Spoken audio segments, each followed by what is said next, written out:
Welcome to Perfect. Welcome to the Glacier Gamble podcast. This is going to be about the Loki finale. That's why you're here. And you're going to hear a couple people that might be slightly biased. I don't know about Joe. We haven't talked too much about it, but what other people are there? me and you. Oh, I was gonna say me, my imaginary friend Steven. You're going to hear a lot of positive stuff from me today because I think this was the best Marvel show that has been put out there. Better than season one? I don't know if it was better than season one. I don't think it was. In my opinion, I don't think it was. Kind of. I don't know. I think season one was better overall from a story standpoint. I think season one, the finale, was the greatest Marvel TV show episode ever. For me, I think the ones I've enjoyed the most so far have been the Loki season one finale. I think the Hawkeye finale is up there for me. And then just, I don't know, Loki season two finale as well. Sure. It was so good. Loki, spoiler alert, is now basically He Who Remains in a sense.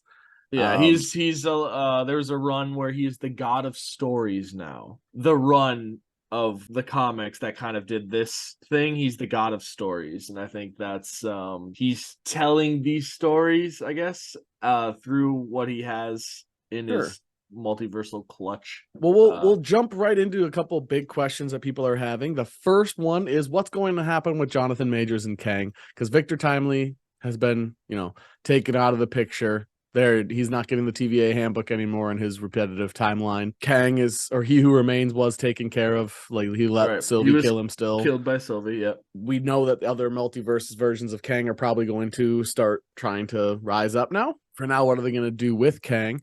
I do think that this leaves the door. They might not be planning to do this, but rumors are that they still are trying to move on from Jonathan Majors. Because of the Loki finale, I think that is completely open. They have never provided Kang's actual name yet. Right. You see the Nathaniel Richards is technically who he is. Right. We've never heard him say Nathaniel Richards. So we can immediately say that Nathaniel Richards is Kang, and it doesn't have to be Jonathan Majors. Right. So we can just say that he was a couple different variants. He Who Remains was not Nathaniel Richards. He was Victor Timely's Kang variant. So I think that there is still a good chance that they move on, because they were able to completely take Jonathan Majors as Kang out of the picture, except for the Ant-Man post-credit scene, which it showed a lot of variants that looked like Jonathan Majors, but it only showed a small portion of the entire Coliseum. I know that we've talked about Thunderbolts, for instance, in one of the past videos, and in regards to Steven Yeun possibly playing someone like Sentry. He could be playing someone like Mr. Gryphon as well, which is a Kang variant in himself. So you could also go that route as well. Like, you could have Steven Yeun play a variant of Kang and then use that variant as well, like a possible other variant. So, and speaking of things we've talked about, we were also nailed it in terms of Hunter B-15 is kind of leading the new TVA. Right. Like, she's not interested in going back. Mobius, however, did in fact go back, but he's supposed to come back in Deadpool 3. So is it going to be Agent Mobius, or is it going to be Mobius now living his life with his boys? I think it's got to be the Agent Mobius. Like, I think it's got to be him. Like, he's going to get bored because he doesn't know what to do. Sylvie isn't hanging out with him. He doesn't have Loki. We also don't know where Sylvie went. Yeah, we don't know where Sylvie went. We assume back to her McDonald's timeline, possibly, like one of the branches of her McDonald's timeline. I think Mobius not having Loki, he almost needs that companionship, and I think that possible companionship could be a Wade Wilson too. Like, I think they could clash pretty well too. Oh yeah, so like Ryan Reynolds with, and I think Ryan Reynolds, like Deadpool, being like super protective of random characters, I think he would be very protective of Mobius too. Right, like, I love this guy. Yeah. Get this guy a fucking jet ski. Yeah, he'd be like, wow. Like Ryan Reynolds would be like, wow. So, Well, yeah, you'd know there'd be. Well, now that the strike's over, they can yeah, I think they are. improvise. Yeah, right. So Right. So now when they have him on there, they can always throw in those like two a would clash wow. really, really well. So even though we know Mobius did leave the TVA, he's coming back in some form or another. He's not. That's not the last time we saw Mobius. It can't be the last time that we see Loki. He's technically the Tree of Life now. That panoramic shot was super cool. I loved it. Oh yeah, that whole final like scene of the imagery from that was when he was like grabbing all the roots and so cool.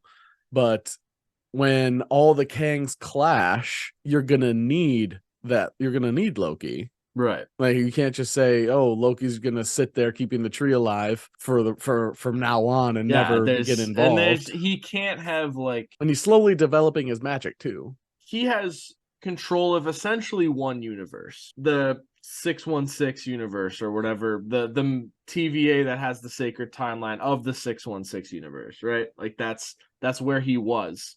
That's the TVA he was at. That's the well, it's all of them. He's got all. He's powering all the universes himself. Yeah, I don't believe that. Like that's so hard to believe because like I don't know. That's just there's other Kangs and he would just it doesn't make sense. Why not?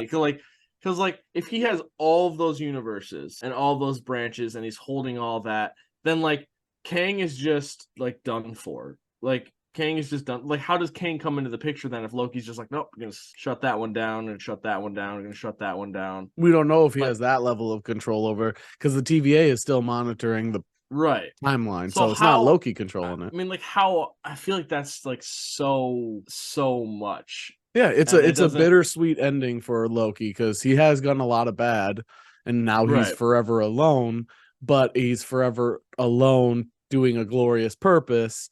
Right.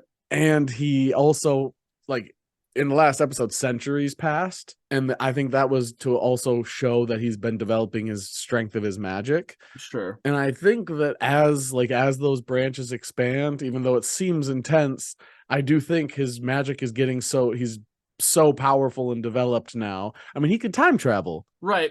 But I still don't think, like, some reason it doesn't click with me that that's all the universes. Like, isn't that just the, like, the one loom holding the timeline, but all the timelines are that one sacred timeline, all those branches? Because didn't He Who Remains say like, oh, there's this universe and then there's universes on either side of it too, that those are branching. So how I understood it was like Loki just has the main timeline and he's holding that one together with all the branches.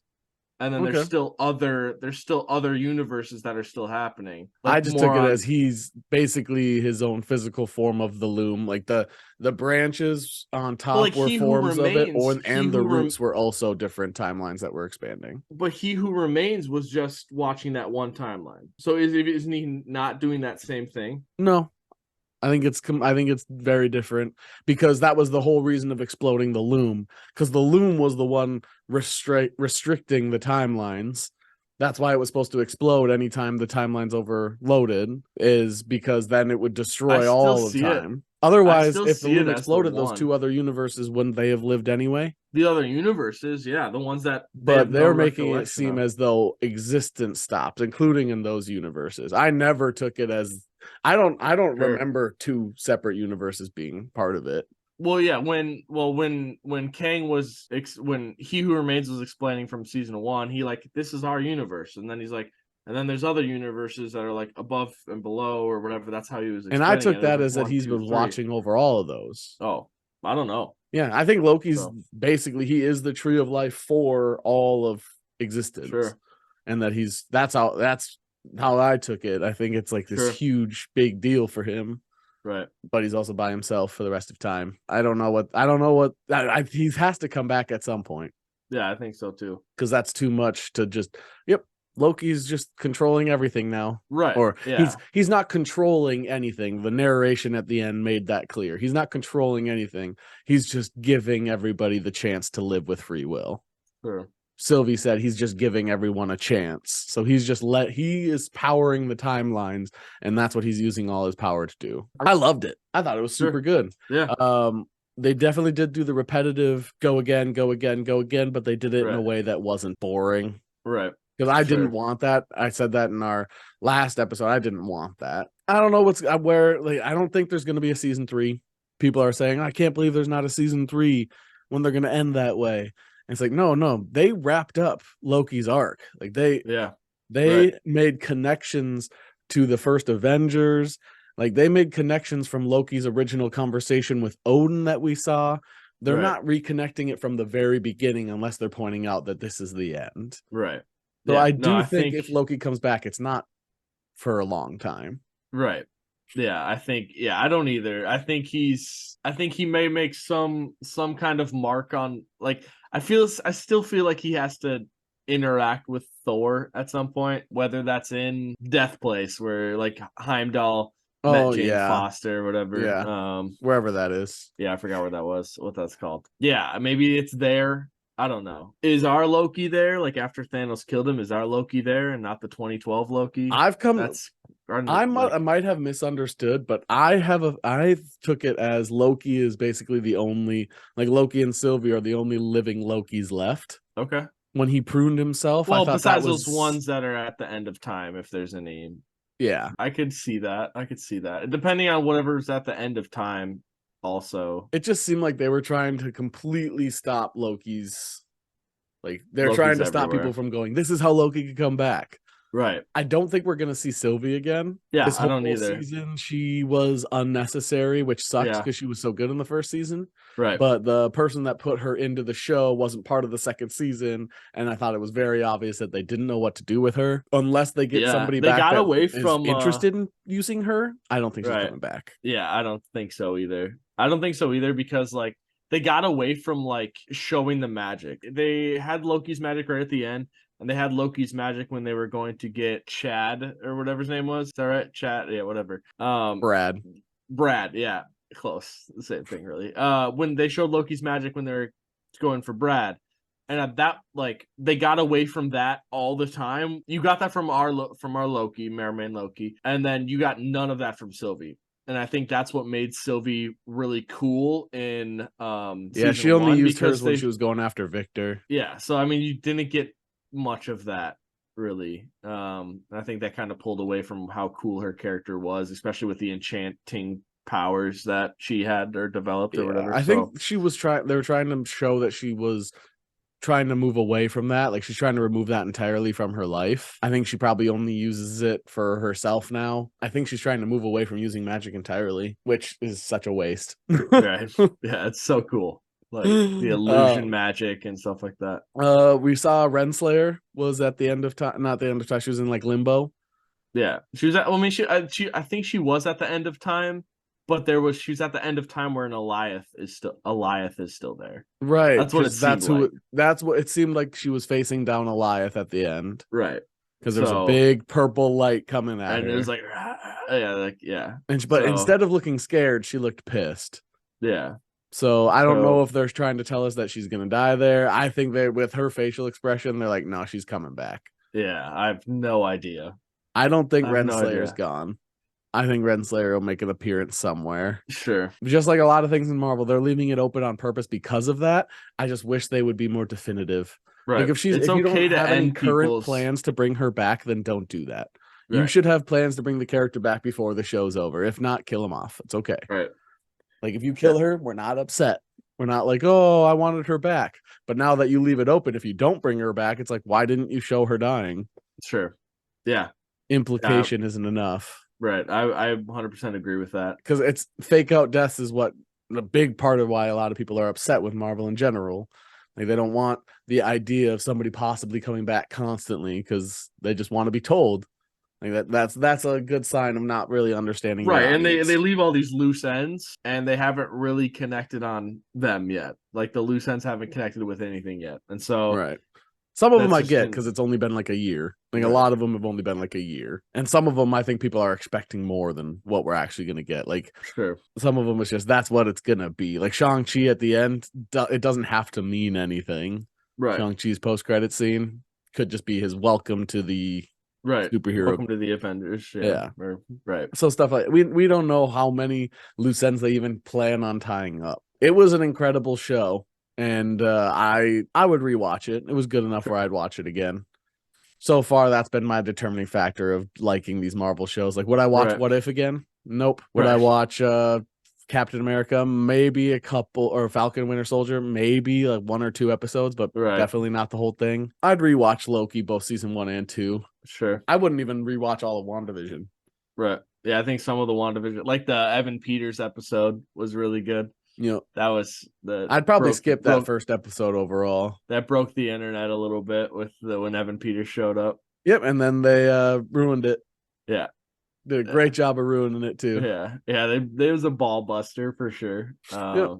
Like, it was like, you might as well just when Wanda exits the Hex and talks with her Sokovian accent and like basically turns all the guns, like Magneto's the one main dude or whatever, basically turns all the guns on him. She's like, all right, she's not messing around. Or no, there's that. The WandaVision had a lot of good parts. I'd watch some episodes of She-Hulk again too. The last like big thing that I wanted to talk about from Loki was people saying that now we know why the time stone's was green. Right. Has been Loki the whole time. And they were like, so what does that mean about why is reality red? Reality, yeah. Is that Wanda? I mean, does space make sense? Like, who's space? Right. And they're not doing a physical manifestation of all the all the stones. They're not gonna do that. Right. Plus, they have had multiple comments saying that Wanda's dead. I don't know. I don't think Wanda's dead. I think she's probably in some kind of energy cocoon. Yet again, they made it vague just in case. Why would you do the little like burst right at the end as it's crumbling? That like, yep. So. If that was your way of saying her lights going out, like that was her dying, that was a terrible choice. Yeah, that was just a terrible director choice then. Right. But if you have my vote, I'm fine if she's dead. I think Wanda's an overrated character. I think she's been good for what she is, but I think she's nowhere near what she's just talked about. Yeah, they shouldn't have had her trajectory be this villain. And I always thought that what Wanda should have done was a reverse House of M, where instead of saying no more mutants and wiping out like 90% of the mutants, she finds out that she's a mutant and she goes, I want more people like me, something like that.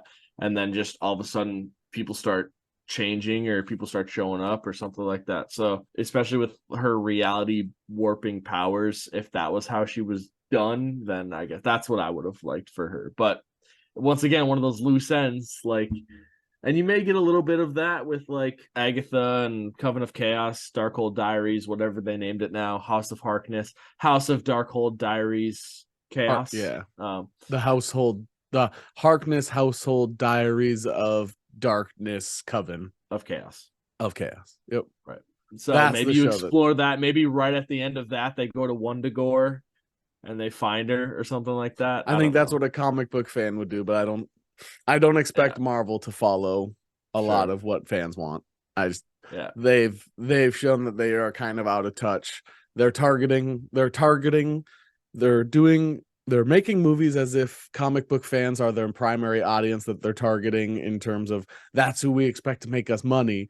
But then they're also changing a lot about the comics so that those people are upset. So the fans that they're trying to bring in aren't interested because of how they're making the movies. And the fans that they want to be interested aren't because they changed their characters that they liked. Right. So they're kind of pushing it's a double-edged sword. Yeah. Right. Well, people would, if you just wrote good stories regarding the heroes that people like, people would still go see them. Like Iron Man, Captain America, like they're all written about those characters following that singular character. If you do that for the future. I think you need to use the source material, but you have to have someone that is staying true to that source material, but also tweaking it, but not enough to pull away from what that character has gone through. And it's totally fine if you combine multiple versions of comics. Right. Like, oh, I like this portion of this comic, I like this portion of this comic. Well, in our movie universe, it's going to have a little bit of both. Sure. Nothing wrong with that. A prime example of season 1 Sylvie. But they definitely pulled aspects of Enchantress absolutely into her, which is perfectly fine. Like they Secret Invasion also was a combination of the comics, but also a little mix of like Secret Wars as well. Right. So it was a little mix up of multiple versions. Right. It was super solid the whole way through. Good acting all the way through. OB turned out to not be evil, but he was happy to see the TVA guidebook version 2. KC was part of the war room. They have like a collective. It's not just a group of higher ups that run the war room of the TVA. Now it's like people from all through the company. Right. It's like show up. B-15 and her posse are like a part of the TVA that has a voice in that war room now. So Right, they all get represented. They all are able to talk about what's going on in TVA. It was really cool. And then we heard about one of the big things. I almost forgot about it. Mobius says one of the Kang variants was made a ruckus on 616 adjacent. Right. But it looks like which that would be Kang in Quantumania. Right.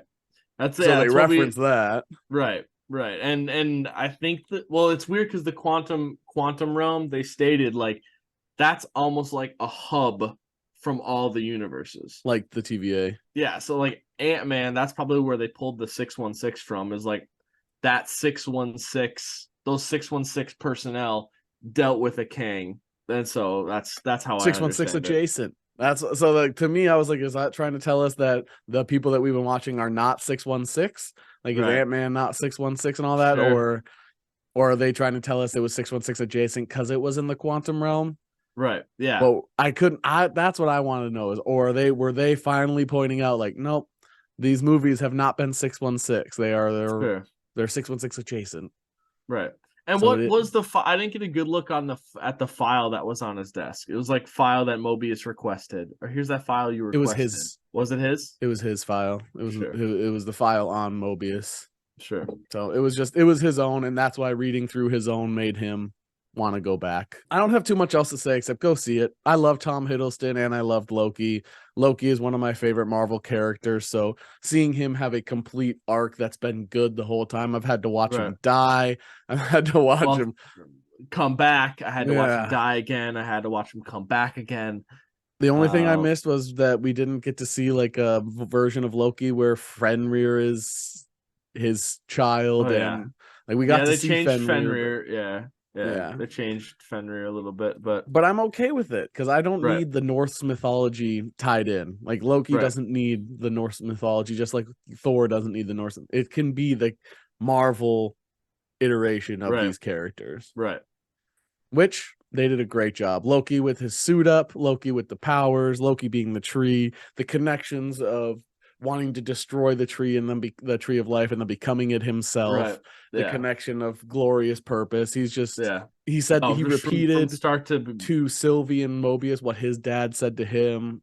He was a great villain, turned into a great anti-hero, turned into a great hero. Like it was a complete 14-year arc or whatever he had. So in my opinion, so far, him and Iron Man probably have the two best character arcs in Marvel. Sure. I like Loki's better than Captain America. I like Loki's arc better than like Black Widow and Hawkeye. So it's I think it's the best character arc, maybe ahead of Iron Man even. It's been awesome. Yeah, and those are arcs that have ended. I think Spider-Man is one that is going to rival both of those two. Yeah. But yeah, I think Loki clears Thor. I think he clears Captain America. I think Captain America had a great full arc. And this is not saying, by the way, to people, this is not saying that others are bad. Like I think Drax's arc and all that, they're good.